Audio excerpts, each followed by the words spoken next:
çfarë duhet thënë pas daljes nga WC-ja?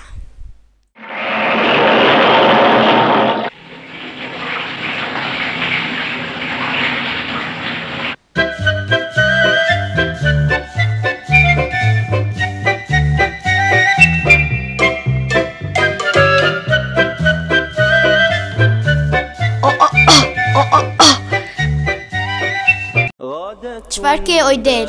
Unë bëra atë që kërkova, e përmenda Allahun para hyrjes dhe kërkova mbrojtje nga Allahu nga të këqijat dhe ndyrësirat.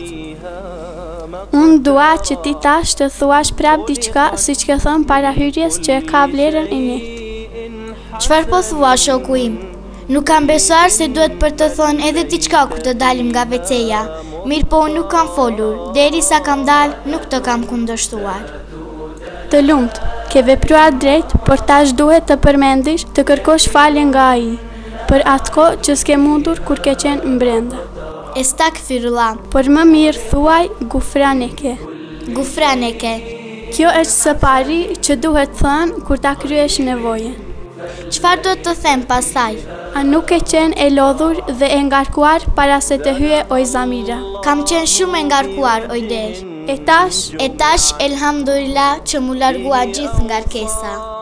Dhe mu për këtë themi, pas gufranekes, elhamdulillahi, ledhi edhebe, ani el edha ve afani. Elhamdulillahi, ledhi edhebe, ani el edha ve afani. A është për qëllime të këqija urina dhe nevoja madhe?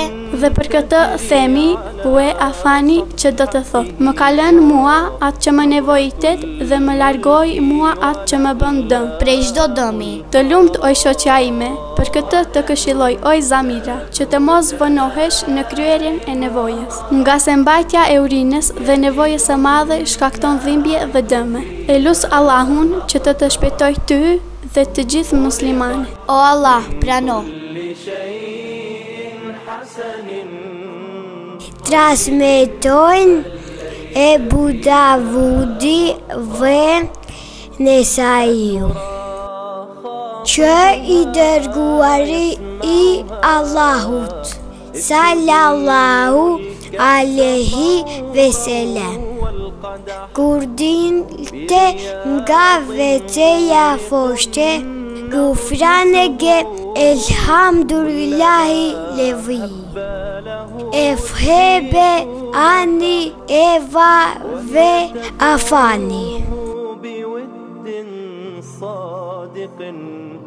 ملئ القلب به حتى طفى غدة ذات دلال ومرى يجد الناعت فيها مقترح خلقت من كل شيء حسن طيب فليت فيها مطرح يا حبيبا